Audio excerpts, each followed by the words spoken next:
Good morning. I am a career intelligence weapons officer with the United States Air Force and Utah Air National Guard, and have been interested in the rise of China and Chinese threat systems for over a decade. Recently, there has been increased interest in the rising threat the People's Republic of China and the Chinese Communist Party pose to the United States of America. I wish to be clear from the start. The threat is the Chinese government and not the Chinese people themselves. Only 6.85% of the entire Chinese population actively participate in the Chinese Communist Party. Today's briefing is titled China Outcompeting the United States, where we'll be discussing China's growing capability to challenge the United States. This presentation is current as of 5 March 2023 with a security designation of Unclassified. Next slide. You, the audience, should walk away with the following by the end of this brief: a basic understanding of China, awareness that the United States is in competition with China right now, an understanding of the Chinese government's official goals, awareness that the United States has fallen behind militarily, the ability to imagine what your life might be like in a world led by China, awareness on why the 151st Air Refueling Wing has been so focused on China, and lastly, where to go to learn more. The hope is, armed with this new knowledge, you and your family will become more vigilant and resistant to the Chinese government's attempts to weaken the United States of America. Next slide. New terms and concepts for this brief include PRC, which stands for the People's Republic of China, or Mainland China, or the Government of China. CCP is the Chinese Communist Party, which is the main political party ruling China. PLA is the People's Liberation Army, or the Chinese military. And the ROC, or Republic of China, represents the Democratic Government of Taiwan. Next slide. As Americans, we are so accustomed to winning. Since World War II, we have enjoyed being the world's dominant superpower, enjoying peace, freedom, with a homeland safe and protected by 2 oceans, and our country dominating the following domains of manufacturing, technology, information, economics, relationships with allies, culturally, and militarily. Americans are accustomed to air, land, and sea superiority and space supremacy, and our modern military has fought almost entirely in uncontested areas of operation. Next slide. But is the party over for the United States? The United States is no longer the world's only competitive superpower, and we no longer reap all of the economic benefits. United States citizens and service members alike are still largely unaware that the United States is in strategic competition with China right now over the future of the world. China is aggressively striving to shape and overtake the United States and Western way of life by the year 2049, and we need to start acting as such. Next slide. In addition to the few Americans who wear the military uniform, who is going to defend America in the future? Recruiting for the United States military has been falling. Less and less American youth are fit to serve in the armed forces. And a new study suggests that of our newest generation of Americans, Gen Z, or Generation Zoomers, who have been mostly raised on the internet, that only 16% of them are even proud to be American. Next slide. In addition to growing percentages of American youth no longer proud to be Americans, there has also been a rapid decline of military experience in the United States. Again, aside from the few of us in uniform, who is going to defend America in a future conflict against a peer competitor such as China, when only 0.727% of the American population serve in the military, as seen on the chart in the center. This is the lowest participation rate going back before 1940. Or when only 18% of our current United States Congress are military veterans, as seen on the chart on the right, who understand and/or will value the U.S. military. Who is going to project strength and advocate against enabling the existential threat a rising Chinese authoritarian government poses to the United States? Next slide. Ask yourself, in a competition with the Chinese government, which the United States has been in and is in right now, what type of competitor are you?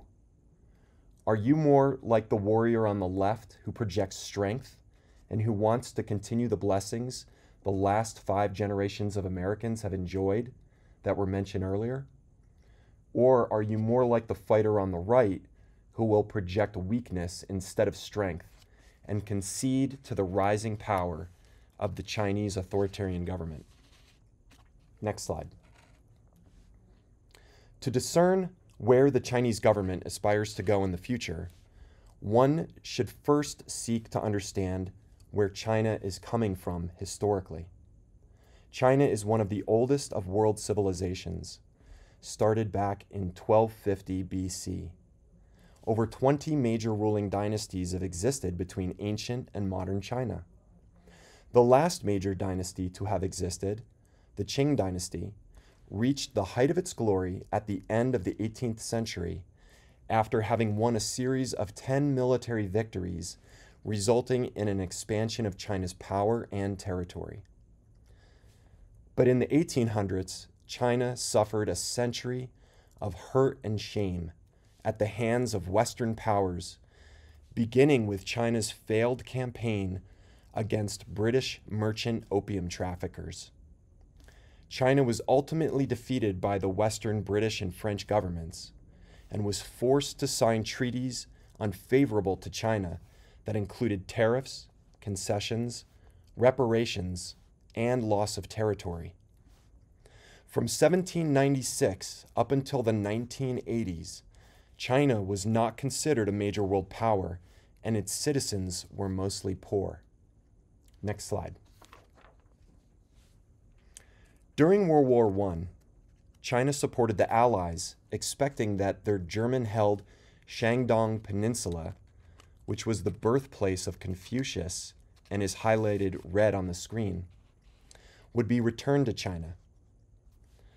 Societal discontent and revolutionary socialists named Shen Dushou proposed for the first time that the Chinese people ought to rise up in an intellectual revolution to overthrow the supposedly weak traditions of China's past and to rejuvenate the nation. In the year 1919, at the end of World War I, U.S. President Woodrow Wilson adhered to the Western concept of the rule of law and existing international treaties and gave the Shandong Peninsula to the Japanese Empire. China accused President Wilson of betraying China, and the Chinese public were outraged by the treaty, accusing the Chinese government of selling out. This spurred China to turn away from American democracy and toward Soviet communism in 1921. Numerous warlords then arose throughout China, and Japanese imperialism in China surged from 1931 to 1945. Next slide. Prior to World War II, Sun Yat-sen tried to unite the weak and fragmented nation of China. His protege, Chiang Kai-shek, seized control of the Nationalist Party and succeeded to bring most of the South and Central China under its rule. In 1934, the Chinese Communists gained momentum and embarked on what is called the Long March across China's desolate Northwest Territory, where they reorganized under a new leader named Mao Zedong. A civil war between the Chinese nationalists and the Chinese Communists continued throughout Japan's 14-year-long occupation of China from 1931 to 1945. During the Japanese occupation, Japanese forces committed war atrocities against the civilian population, including biological warfare and the 3 alls policy of kill all, burn all, and loot all. It's at this point in the presentation that one may start to realize why China has been so distrustful of the West. In 1949, the Communist Revolution took control of China, and the People's Republic of China was born. The losing Chinese Nationalist Party fled to the island of Taiwan. From that point until the year 2000, China created a form of authoritarian capitalism that resulted in outstanding population and economic growth and greatly benefited China from the existing liberal and democratic world order. However, around the year 2013 until the present, China has surprisingly moved away from the existing post-World War II Western-led liberal democratic world order and now seeks to shape the world order into a system that benefits China, while exporting China's version of authoritarian capitalism around the world. Next slide. Let me reiterate, China has benefited greatly from the existing world order. They do not wish to break the existing world order. They wish to shape it. But why doesn't China just accept the Western-led world order as it is today?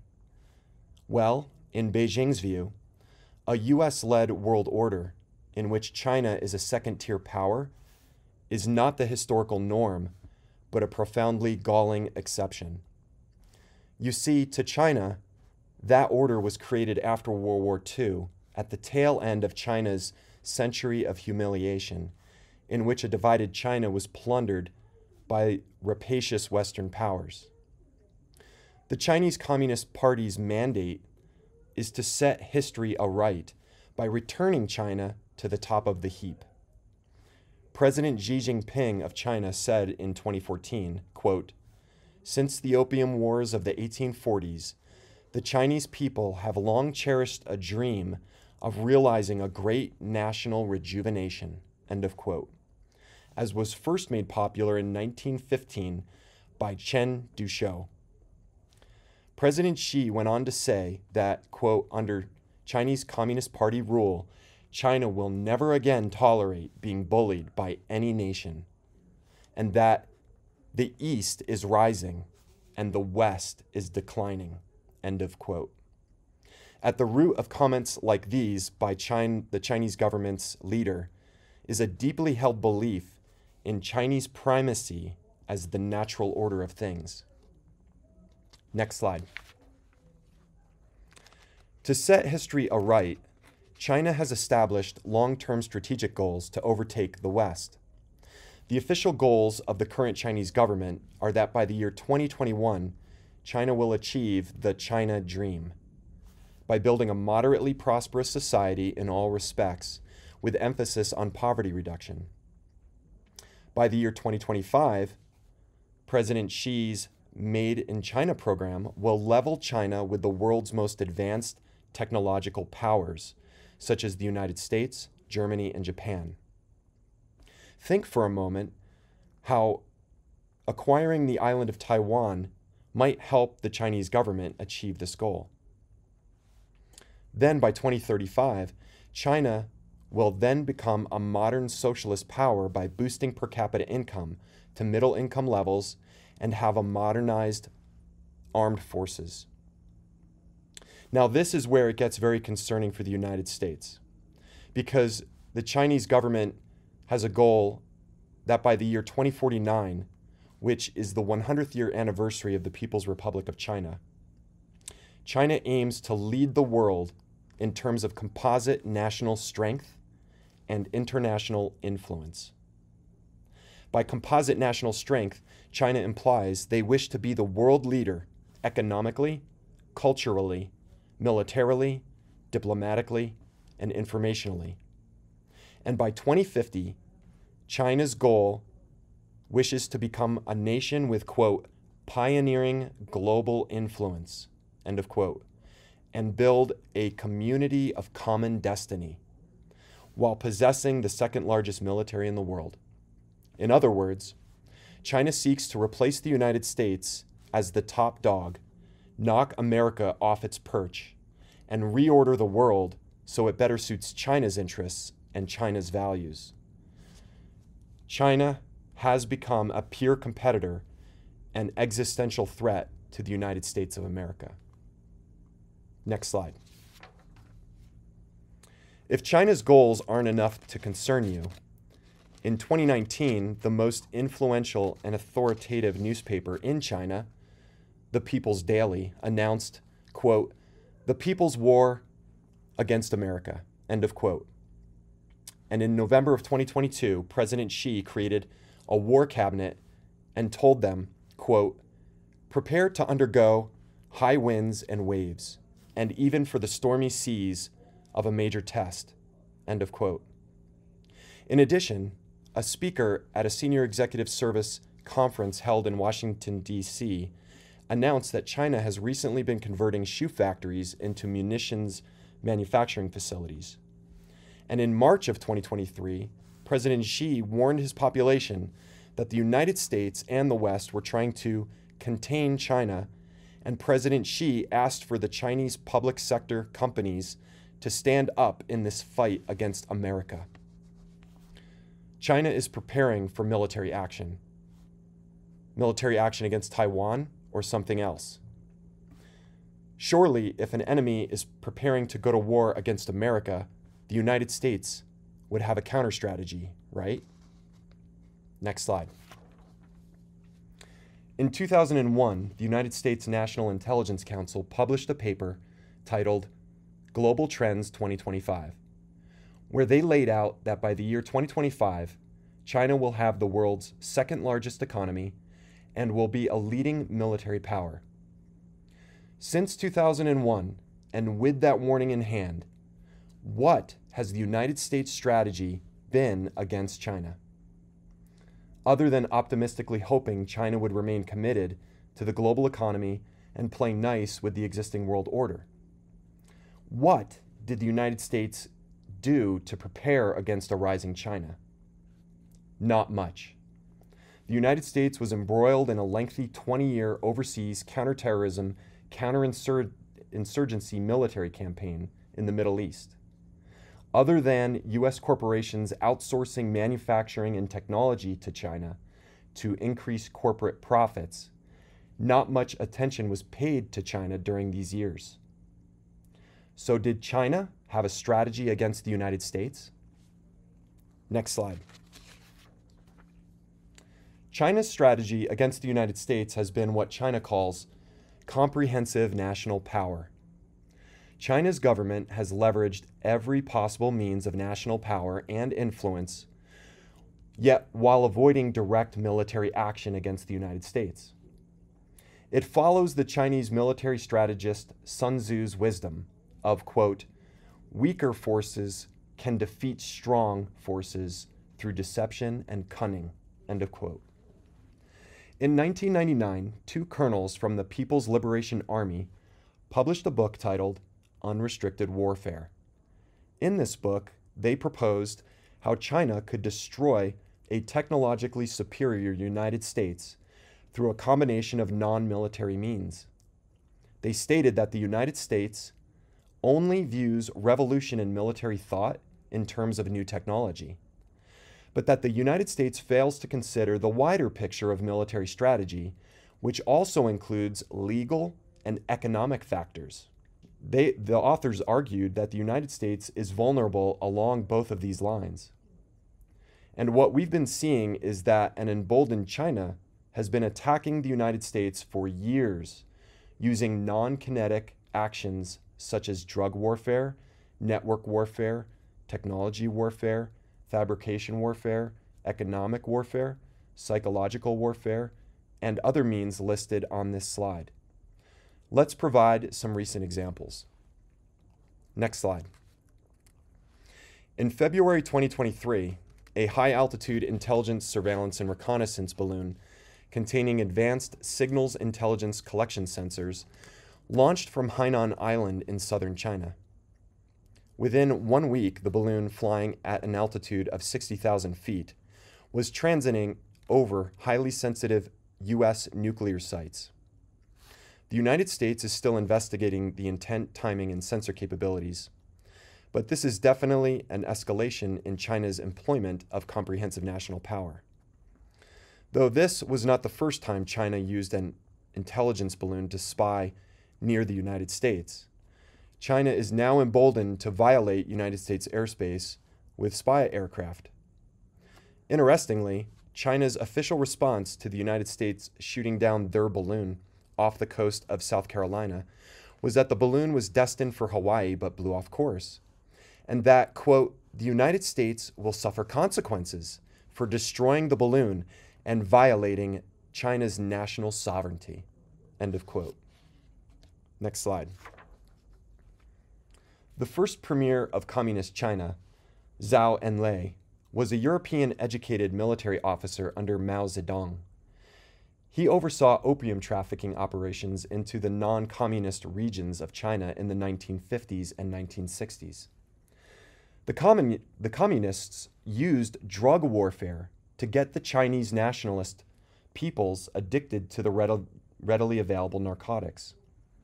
Over time, this weakened the Chinese nationalists in those regions, and the Chinese communists could then come in and conquer the area. According to Soviet statesman Mikhail Suslov in 1964, Zhao's strategy was, quote, to disarm the capitalists, aka the Chinese Nationalist Party, with the things they like to taste, end of quote. Today, the harmful drug fentanyl is one of China's secret weapons of unrestricted warfare to destabilize the United States. Fentanyl is the #1 killer of Americans under the age of 50. Tiny amounts of fentanyl are lethal, and there are 162 overdoses every day in America. The impact of just one illegal drug costs the U.S. economy about $1 trillion a year. So how does China do it? China labs partner with Mexican drug cartels to provide the Chinese government plausible deniability. Cryptocurrency has been used to purchase the precursor ingredients directly from the Chinese labs. An open U.S.-Mexican border and porous U.S.-Canadian border facilitate the wide distribution throughout the United States. I recently spoke with a Salt Lake City narcotics officer, and without telling him who I was, I asked him what was the #1 problem he was dealing with as a police officer in Utah. He immediately responded, quote, fentanyl coming through Canada from China, end of quote. But China has found other ways to take advantage of the addictive tendencies of Americans.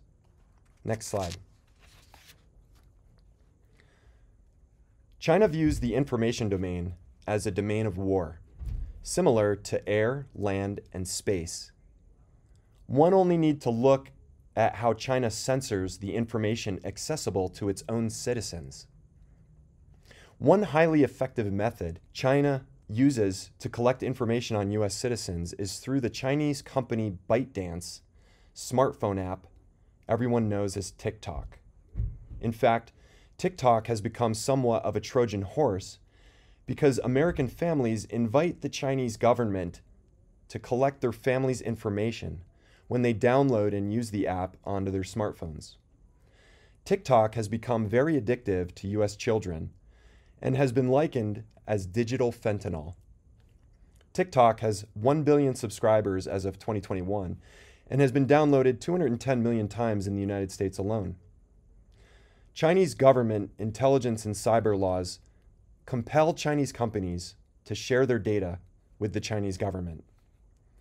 China collects your IP address, your location, your device ID, your metadata, and your biometric identifiers. The data China gathers can then be used to build artificial intelligence.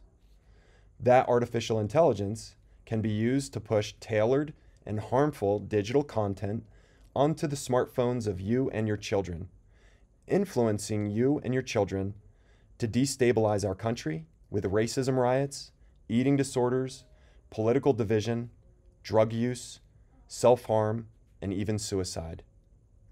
Interestingly, the version of TikTok used by children in China in no way resembles the TikTok used by US children.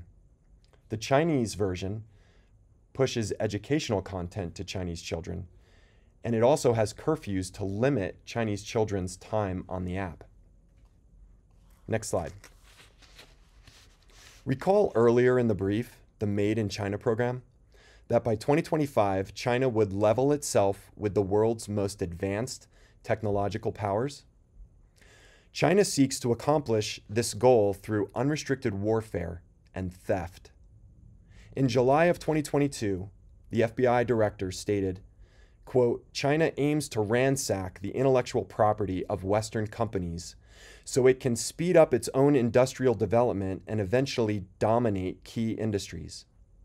He warned that China is snooping on companies everywhere, from big cities to small towns, from Fortune 100 companies down to little startup companies. Folks that focus on everything from aviation to artificial intelligence to pharmaceuticals. The organizations within China that spearhead this theft are the Third Department of the People's Liberation Army, or 3PLA, and the Fourth Department of the People's Liberation Army, or 4PLA.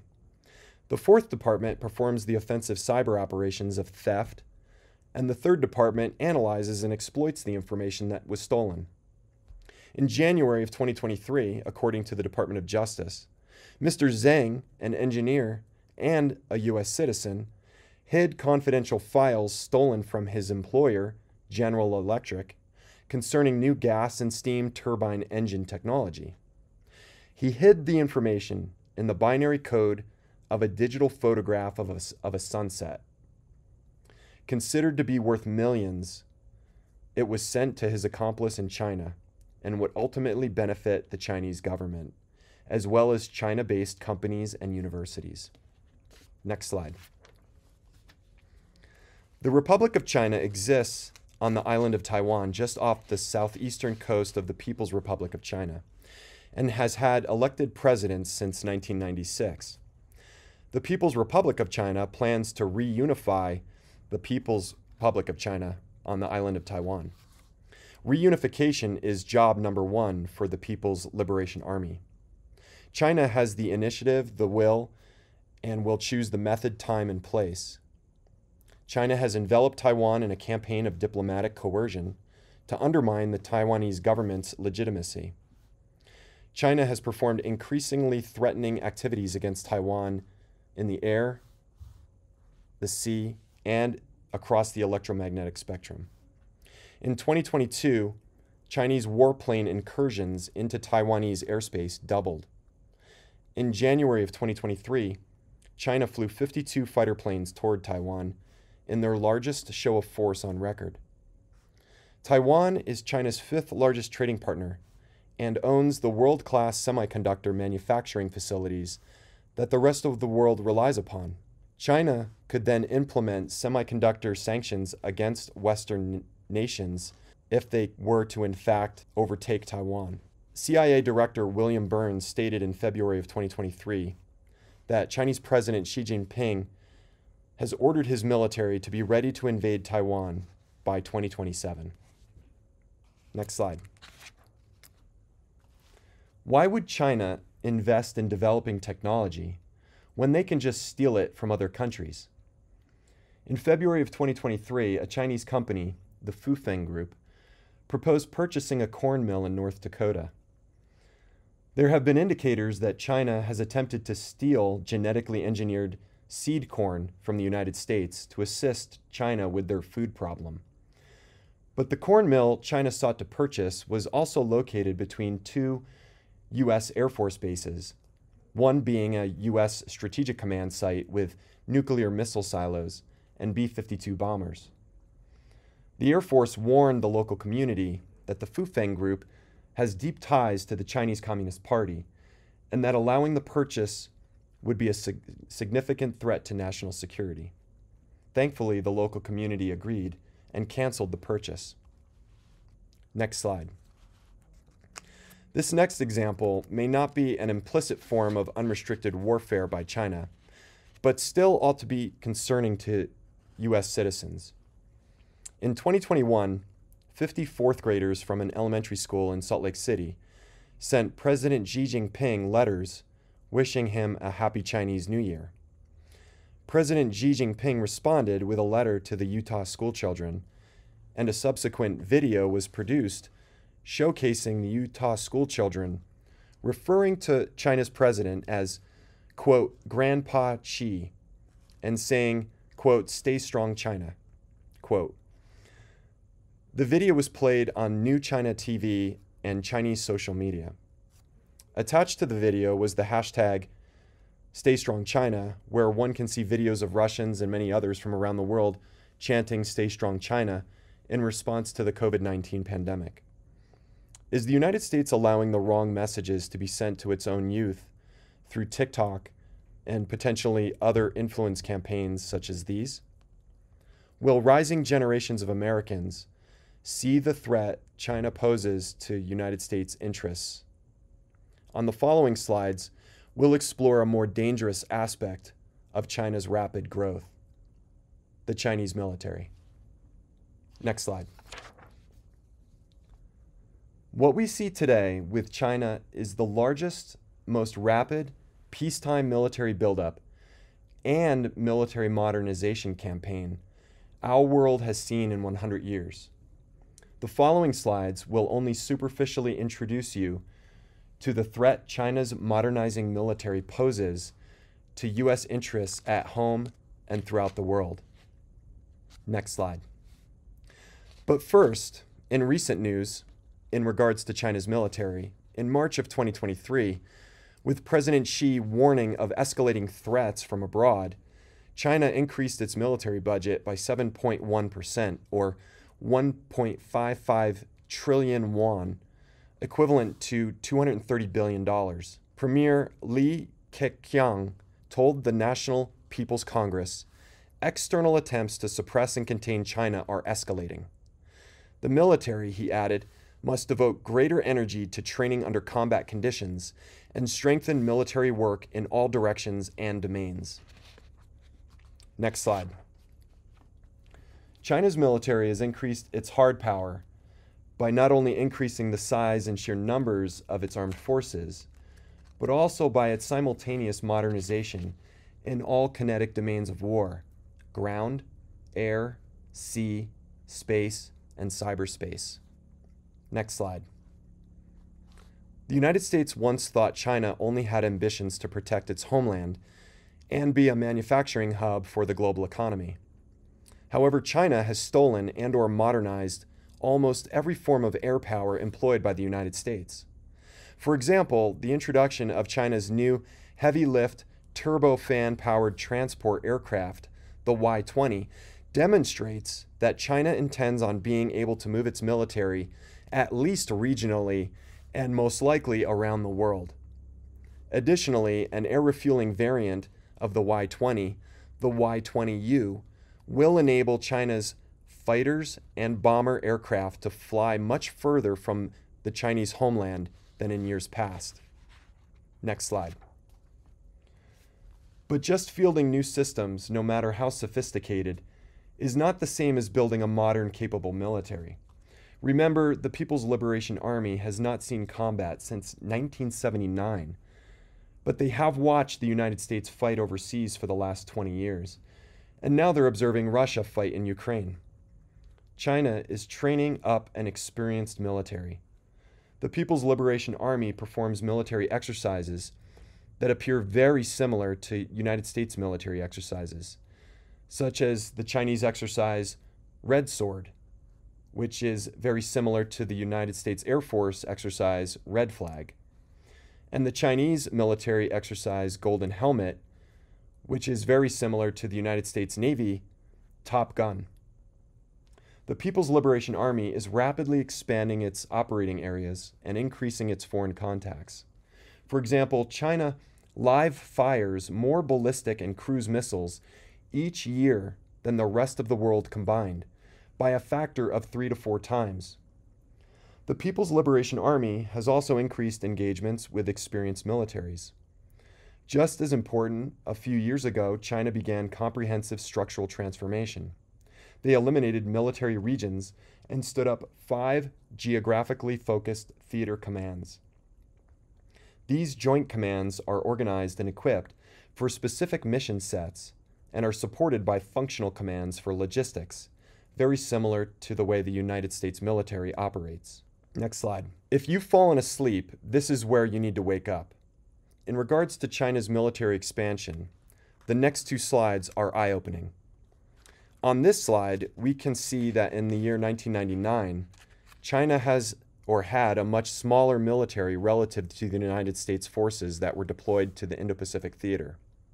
The United States far outnumbered China in space capabilities, advanced fighter aircraft, bomber aircraft, large naval capability, and nuclear submarines. All U.S. bases in the entire Indo-Pacific theater were not within range of enemy weapon systems. The People's Liberation Army could only project military power from mainland China out to the first island chain.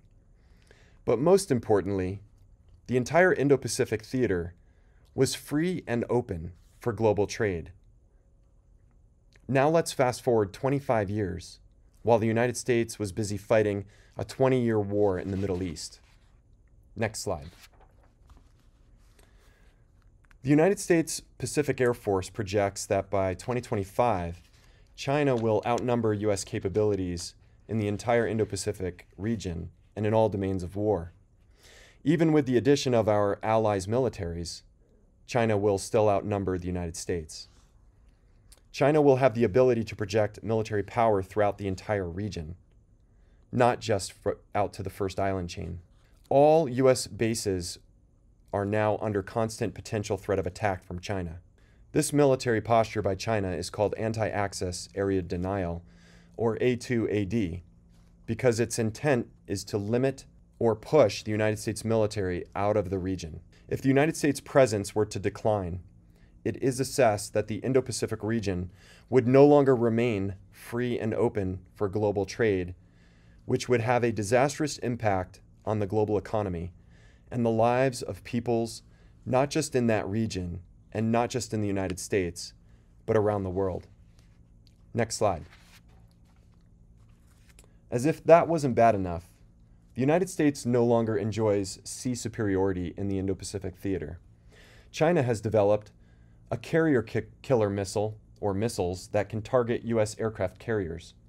For example, the DF-26B is an intermediate-range anti-ship high hypersonic ballistic missile thought to have no known defense and is either conventional or nuclear armed.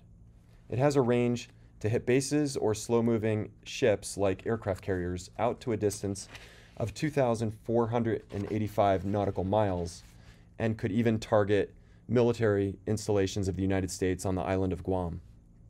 Next slide. And sadly for the U.S. fighter pilot, the United States no longer enjoys air superiority.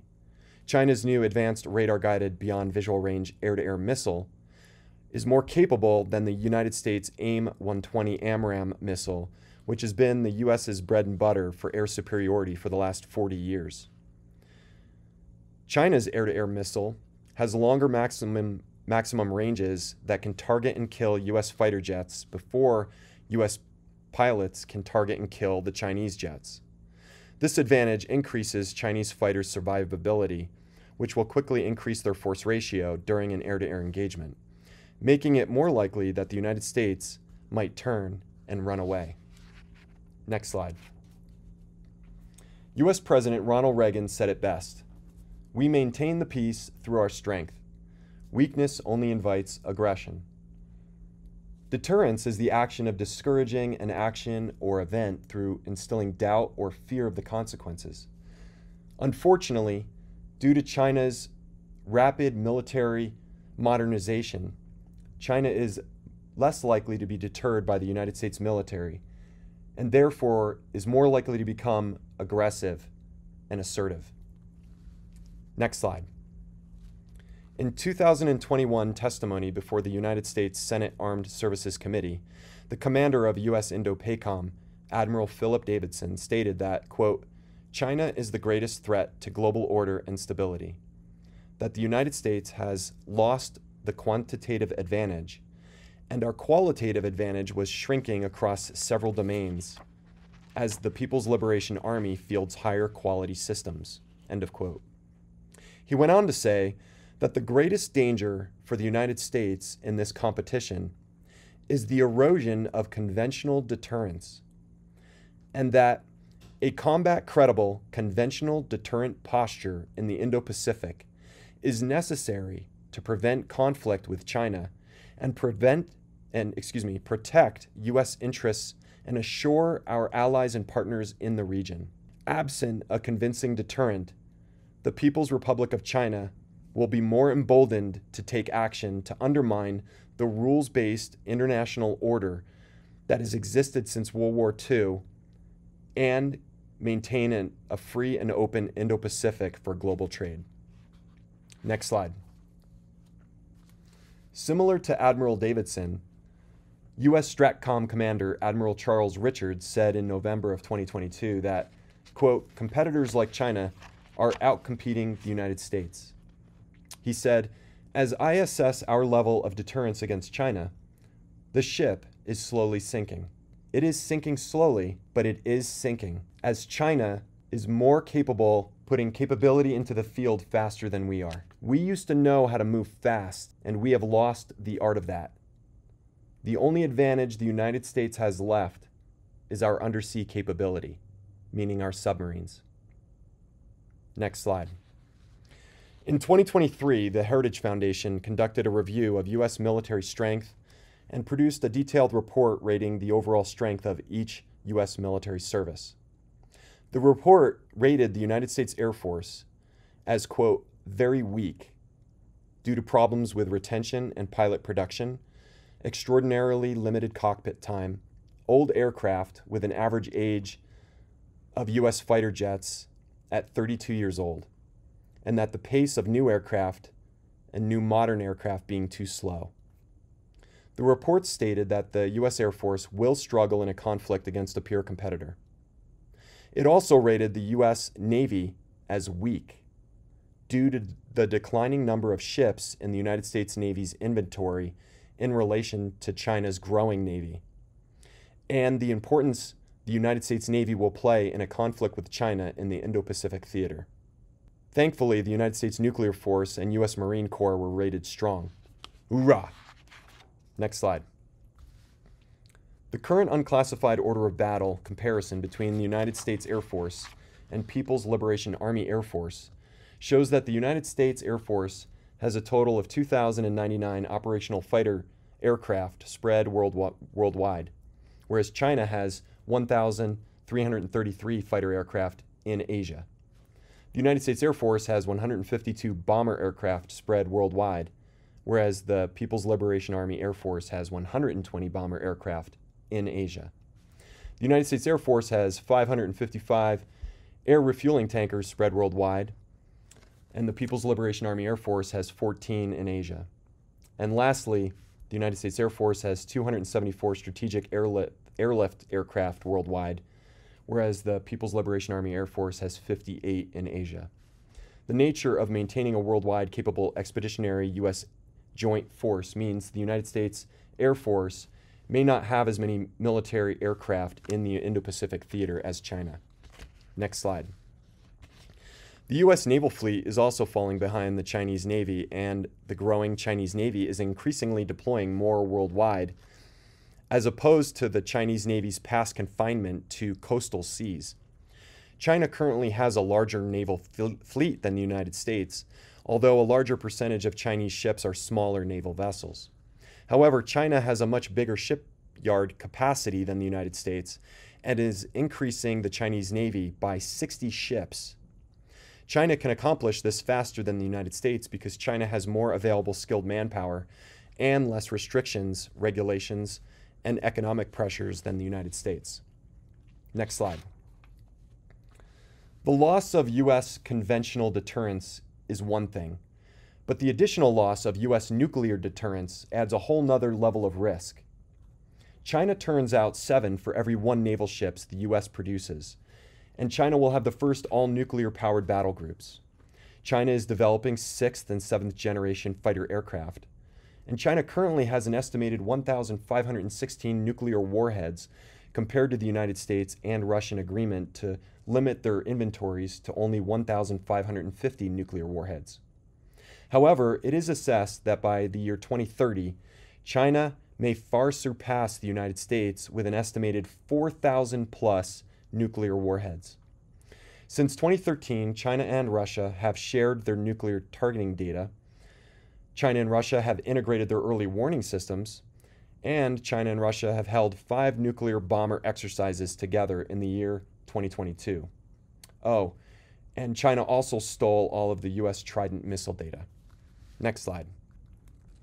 On February 7th, 2023, it was reported in open source news that China now has more ICBM missile launchers than the United States, which is another indicator that US nuclear deterrence is weakening. Next slide. Top US think tanks and the United States Air Force have previously conducted classified simulated war games against China, and every simulation results in the defeat of the United States. Air Force Lieutenant General Hanot, Deputy Chief for Strategy, said, quote, "At that point, the trend in our war games was not just that we were losing, but we were losing faster." End of quote. Next slide. So you think this unclassified briefing sounds bad for the United States. Unfortunately, this story doesn't get any prettier when we go to higher classification levels. Next slide. Let's transition from China's impressive military buildup and modernization over to China's equally impressive economic dominance. Next slide. Former commander of U.S. IndoPACOM Admiral Davidson went on to testify before the U.S. Senate Armed Services Committee that, quote, "The United States and global economy are economically dependent upon the Indo-Pacific, that our nation's vision for peace and prosperity is a free and open Indo-Pacific. 60% of the world's gross domestic product goes through the Indo-Pacific, more than 2/3 of global economic growth, and it is the #1 destination for U.S. foreign direct investment." The chart at the top right shows the top 10 manufacturing superpowers in the world, 4 of which are in Asia. The chart at the bottom right shows the top 10 trading partners of the United States, 7 of which are in Asia. The United States and global economy will not remain strong. Let me rephrase that. The United States and global economy will weaken much faster if the United States allows a superior Chinese military to dominate and close down the Indo-Pacific region. Next slide. Since 1990, the chart at the bottom left, the United States economy has grown 61%, whereas the Chinese economy has grown 536%. As recent as 2004, the chart at the top right, the gross domestic product of the United States economy dwarfed the Chinese economy. By 2014, the two nations' economies were relatively equal. And by 2024, the Chinese economy will be significantly larger than the US economy. Next slide. These two photos capture the incredible economic growth China has experienced in just 30 years. The photo on top was Shanghai in 1990, mostly flat with few large buildings. Fast forward 30 years in the photo at the bottom, and we see a landscape that is almost unrecognizable, packed tightly with impressive skyscrapers. Can you think of just one US city which saw similar economic growth in the same time frame? Next slide. Alongside China's impressive economic growth, we see the United States' economic strength weakening further and further. The chart at the top left shows the United States national debt exponentially rising since the year 2000. The chart on the top right shows the number of times the United States Congress has had to raise our nation's debt ceiling just since 2012. 6 times, and currently debating to raise it a 7th time. The United States government is slipping further and further into debt. The chart at the bottom shows that the United States is now the sixth most indebted nation in the entire world, behind Venezuela, Japan, Greece, Italy, and Portugal. United States debt is now 134% of our gross domestic product, or what our country produces in an entire year. Next slide. Let's transition from economics over to China's worldwide imperial expansion and influence. China is expanding its worldwide influence to meet its 2049 national goal of leading the world in terms of composite national strength and international influence, and to achieve a community of common destiny. One of the key ways China seeks to accomplish this goal is their One Belt, One Road initiative. One Belt, One Road is a global infrastructure project to include railways, pipelines, and border crossings. One Belt, One Road is the centerpiece of President Xi Jinping's foreign policy and strives to improve connectivity and cooperation amongst multiple countries across Asia, Africa, the Middle East, and Europe. As of today, 149 countries have signed up for One Belt, One Road. Could One Belt, One Road be another Trojan horse China is using to entrap nations using predatory economic development and to facilitate future Chinese military expansion? Next slide. In addition to One Belt, One Road, China also seeks to create an ice silk road by capitalizing on the effects of global warming, opening up new maritime trade routes in the Arctic. These new trade routes will significantly reduce China's current transit times for its maritime trade and provide China with alternative trade routes outside of the influence of the United States Navy. To facilitate Arctic maritime trade routes, Russia currently has 40 icebreaker ships. China is not even an Arctic nation, but still has 2 icebreaker ships and is building a 3rd nuclear-powered icebreaker. The United States, which is an Arctic nation with the state of Alaska, only has 2 icebreaker ships, one of which caught fire in 2019, and the other which is past its life expectancy, and with no nuclear-powered icebreakers. The United States currently relies on Russia for its icebreaking needs in the Arctic, similar to how the United States relies on Russia to access the International Space Station. This will lead to the United States having less protection of U.S. vessels in the Arctic, weaker enforcement of international law, and an increasing threat to U.S. national security. Next slide. Not to mention the much publicized Chinese encroachment into the South China Sea, establishing new islands hosting the most advanced air defense weapon systems, threatening free and open trade in the Indo-Pacific, but also intimidating all the nations around the South China Sea, such as the Philippines, Vietnam, Malaysia, Brunei, and Taiwan. Next slide. This slide essentially summarizes China's impressive worldwide expansion. It details U.S. security interests impacted by China's growing influence. For example, China has ambitions to establish up to 20 overseas military bases. Significant Chinese port investments could also one day be used to support an expanding Chinese military. It shows the 149 countries already supporting China's One Belt, One Road initiative. For example, look at all the little red triangles in the Caribbean. Up to 60 nations around the world, including Europe, have agreed to Chinese 5G infrastructure projects, despite the fact that China will gain access to all of their citizens' private electronic data. This slide also shows the number of countries hosting China's Confucius Institute, to include the United States, institutes which are mostly based at educational institutions and are subtle means for China to spread its culture and beliefs around the world in an attempt to eclipse U.S. influence abroad. Chinese fishing locations are seen in all the checkered areas. Chinese maritime research and survey locations are shown in red shaded areas. And the red dotted lines show the People's Liberation Army Navy routes expanding around the world, no longer just limited off the coast of China. And lastly, the purple boxes show nations which China has recently convinced to stop officially recognizing the democratic government of Taiwan. Next slide. As China's military is growing, Beijing is increasingly using all instruments of national power to fundamentally remake the world order into one more aligned with and amenable to China. Clearly, not everything China does is bad, but there are concerning elements in just about everything China does.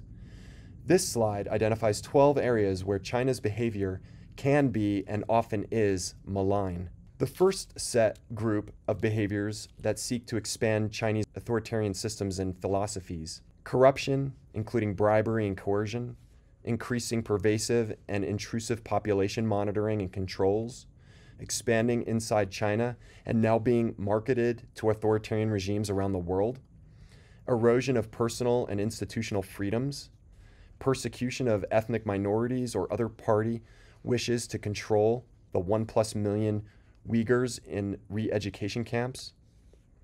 The second set consists of behaviors and actions that seek to upend the existing Western liberal democratic model and replace it with a Chinese envisioned set of rules and norms. These span the legal, economic, informational, diplomatic, and social domains. They manifest in 100 different ways, but all contribute to a process of breaking down what exists today to create room for a Chinese-dominated world order tomorrow. The ironic thing is China seeks to eliminate many of the very institutions and processes that allowed China to prosper over the last 70 years. Next slide. Russia and China have become more aligned in recent years, increasing the number and type of combined military activities. The two nations are unified in opposing the United States and spreading authoritarianism. President Xi Jinping met with President Putin 49 times in 2022, whereas President Xi only met once with President Biden. Next slide.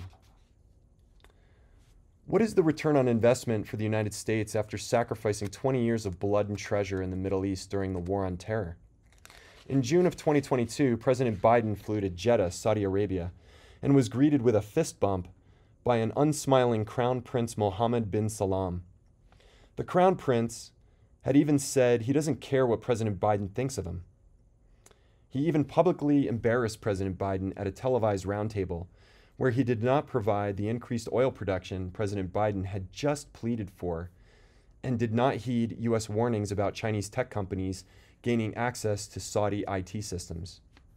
Meanwhile, in December of 2022, China's President Xi Jinping visited Riyadh, Saudi Arabia, where he was greeted with a lavish welcome, a spectacular Royal Air Force fighter jet show, cannon fire, a guard of honor, an Arabian horse escort, and a handshake from a smiling crown prince before leading him to King Salam and signing deals worth $29.2 billion, including Huawei IT infrastructure projects. China is Saudi Arabia's biggest trading partner. Next slide. Some policy expert concerns raised at a recent U.S. Senior Executive Service Conference in Washington, D.C., were that the current U.S. administration is not fully engaged on the pending threat China poses to the United States. Top Department of Defense and civilian officials are not allocating more focus to China. U.S. media, academia, scholars, and the Department of Defense are distracted by political agendas versus military agendas. U.S. debt and economic weakness is detracting from a focus on the U.S. military. A future fight with China is going to be a different war than the United States has fought in the past. And lastly, their concerns were that the U.S. media and population are largely ignoring the rising threat to the United States from China. Next slide. A butterfly is a very delicate creature. It doesn't take much force to harm a butterfly. Similarly, economics and geopolitics can be delicate and should not be taken for granted. Americans have allowed these concerning trends to go on for decades, and now it will not take much for the world to change rapidly overnight. Should China continue its rapid rise, alongside the United States suffering continuing economic hardships, continued political unrest, or continued cultural decline, or should the U.S. do nothing to defend Taiwan or be defeated defending Taiwan, the perception of how the world, especially U.S. partners and allies in that region, view the United States could change very quickly. Look at the nations in the red circle at the bottom right of the slide. How might the confidence of those nations in the United States be impacted? Would they continue to trust that the United States would be there to protect them from China? U.S. power and influence in the world could be dramatically impacted, and that is just what the Chinese government is working towards. Next slide. Imagine for a second a future world in which the authoritarian capitalist nation of China is successful, achieving their 2049 goal of shaping the world order to benefit China, and leading the world in terms of composite national strength and international influence. What might such a world look like? A world in which China feels emboldened to take military action due to a weakened U.S. military. A world where Western influence and Western international institutions are replaced by Chinese-run world institutions. A world where the U.S. military is unable to ensure a free and open Indo-Pacific for U.S. and global trade. A world in which China puts sanctions on the United States. A world where Chinese nuclear submarines sit off the coasts of Washington, D.C. or San Francisco. A world where the United States has fewer allies. Where the United States dollar loses its value, or the U.S. becomes just another weak and submissive trading partner to China. A world in which authoritarianism is allowed to flourish, and the United States becomes just a weak reflection of itself from the 20th century, having a loud bark from its glorious past, but no real power or influence to shape world events. Next slide. The United States National Intelligence Council, that was mentioned earlier in this brief, also predicts that by the year 2040, the geopolitical environment will be more competitive, shaped by China's challenge to the United States and Western-led international system. They said that this contestation is playing out across domains from information and the media to trade and technological innovations.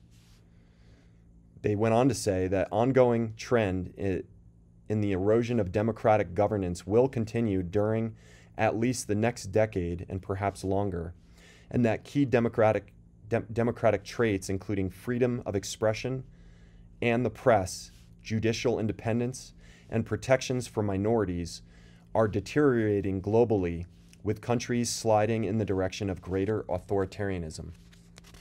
Next slide. Imagine a post-US Chinese authoritarian world order.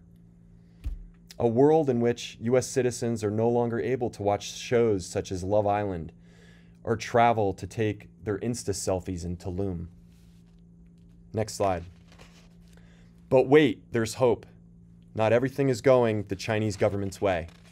Next slide. In fact, China has numerous weaknesses which stand in the way of their achieving their aggressive national goals. For example, China is a net importer of food and simply cannot feed its own people, with 72% of China's food being imported from countries like Brazil, the United States, Canada, Australia, and New Zealand. Is there any wonder why the Chinese government is so interested in Brazil? It's food. Next slide. Additionally, China is a net importer of oil and natural gas. China simply does not have the energy supplies to take care of their own population, and they depend largely upon Saudi Arabia, Africa, and the Americas via maritime shipments over the Atlantic, with 82% of all of China's oil passing through a very vulnerable checkpoint at the Strait of Malacca. It's no wonder that the Chinese government is so interested in extending its military power down into the South China Sea and beyond. It's the oil. Next slide. And it only gets worse. China's population, which has been growing since 1960, began to decline in 2020 for several reasons, and will decline rapidly starting in 2049, creating a bit of urgency if China is to succeed in achieving their aggressive national goals by 2049. A rapid decline in China's population, or a rapid graying of China's population, will have a profound impact on China's economy, as they may likely need to transition from the manufacturing powerhouse they are today over to a more information-based economy. Additionally, 60% of China's trade comes over the sea, and they are currently unable to protect overseas trade with their current smaller Chinese navy. China also has limited and weak alliances, as well as an authoritarian regime led by just one man with no clear successor. And lastly, there is the unknown factor of Taiwan, because if China is unsuccessful reintegrating a little island right off of its own coast, other nations will be less likely to see China as a credible military threat. Next slide. So is this the future of China? An elderly population who don't want to fight? The Chinese government better hurry up and accomplish all of these goals it has by 2049, even if it means bullying other nations or spreading authoritarianism around the world. Next slide. An interesting 2012 study found that among 16 historical instances of an emerging power rivaling a ruling power, 12 of the 16 instances ended in war. So is war between China and the United States inevitable? That remains uncertain, but one would be mistaken to think war is the result of the ruling power being surpassed. Instead, war was much more likely to break out when the emerging power lashed out when its rapid rise changed over to stagnation. The most dangerous trajectory in world politics is a long rise followed by the prospect of a sharp decline. And this is exactly the stage we see being set with China today. A long rise economically, militarily, and internationally, but with the potential for stagnation due to food, energy, and population shortfalls. Something to watch for in the future. Will China lash out? We'll have to see. Next slide. Conversely, and unlike China, the United States enjoys the blessings of self-sufficiency. The United States is a net exporter of both food and energy, an excellent position to be in. Next slide. Additionally, the population of the United States is projected to continue growing out past 2060. Most United States trade comes by land, not by sea, but the United States is still able to protect its overseas trade with its global expeditionary navy. The United States enjoys strong alliances worldwide, has a long history of innovation, has a nuclear submarine force, and it's been very impressive how the United States has quickly pivoted from a 20-year-long counterinsurgency war over to preparing for a peer-to-peer competition. Next slide. So what is the current U.S. strategy to deal with China? It is called Pacific Deterrence Initiative and includes the United States pivot to Asia in order to maintain the current status quo, which is economic interdependency and a free and open Indo-Pacific. The United States is also employing a new concept called Agile Combat Employment, or ACE. Essentially, due to China's long-range ballistic missiles, the United States can no longer afford to rely on a small number of large military institutions scattered across Asia, which are easily targeted by Chinese missiles. So instead, the United States will train its force to deploy with greater speed and frequency to smaller installations scattered all over the Indo-Pacific, making the United States weapon systems so much more difficult to track and target. And lastly, the United States is undergoing modernization efforts to continue to have the most advanced military technology with new weapon systems such as Joint All-Domain Command and Control, JADC-2, a pilot-optional B-21 stealth bomber, an unmanned MQ-28 Ghost Bat Loyal Wingman, and the new AIM-260 Joint Advanced Tactical Missile. Next slide.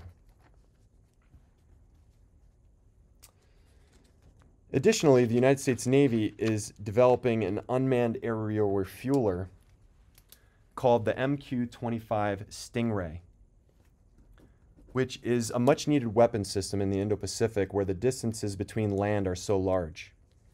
For example, the image at the top right shows the distance between Guam and Hong Kong, which is about 6,999 nautical miles, whereas the combat radius of an F-35 fighter aircraft is only 590 nautical miles. Air combat in the Pacific theater is going to require gas, and lots of it. But manned high-value airborne assets like the U.S. Air Force KC-135 Stratotanker or the U.S. Air Force J-STARS AWACS and Rivet Joint are highly vulnerable to being targeted by Chinese fighter aircraft. Therefore, the MQ-25 Stingray may help fill the gap. The first successful unmanned aerial refueling of the Stingray occurred on June 4th, 2021. 2 MQ-25 Stingrays are being stood up at Point Mugu Naval Air Station north of Malibu, California, and are estimated to reach initial operational capability by 2025, and the U.S. Navy has ordered 72 weapon systems. 4 U.S. Navy aircraft carriers are being modified with unmanned aviation centers, and the MQ-25 may also have the capability to conduct intelligence collection and carry armament. Next slide. In closing, let's reiterate the words of U.S. President Ronald Reagan, who said, "We maintain the peace through our strength. Weakness only invites aggression." If the United States allows its military to weaken while becoming so distracted internally, and to only rely upon deterrence while allowing China to continue to modernize and expand throughout the world, the United States may one day find itself in a position where U.S. leaders no longer even have a military option to protect U.S. interests, and China will have won without fighting. Next slide. Let's remember that the United States, our children and grandchildren, are not entitled to any of the blessings we've enjoyed since the end of World War II. We've been enjoying these blessings for many years, but now we will have to compete against the Chinese government, who are in a race to achieve their nation's ambitious goals by 2049. Next slide. What type of competitor are you? Are you willing to throw in the towel? Willing to say, yeah, the United States had a good run? Or are you the type of competitor who is ready to fight and win for your nation's future? Next slide. If you are interested in learning more about this topic or how the U.S. Air Force views the rising threat from China, you can visit the Air University China Aerospace Studies Institute, CASI, which has an entire lecture series on this subject. Next slide. Or visit the following links to hear interesting viewpoints on China, the United States, and China's methods for intellectual property theft. Next slide. During this presentation, you should have learned a basic understanding of China, awareness that the U.S. is in competition with China right now, an understanding of the Chinese government's official goals, awareness that the United States has fallen behind militarily, the ability to imagine what your life might be like in a world led by China, and awareness on why the 151st Air Refueling Wing has been so focused on China. And lastly, where to go to learn more. The hope is, armed with this new knowledge, you and your family will become more vigilant and resistant to the Chinese government's attempts to weaken the United States of America and the peace and freedom throughout the world. It has been a pleasure sharing today's briefing titled China Outcompeting the United States. This briefing is current as of 5 March 2023. Security designation of this briefing is Unclassified. Thank you.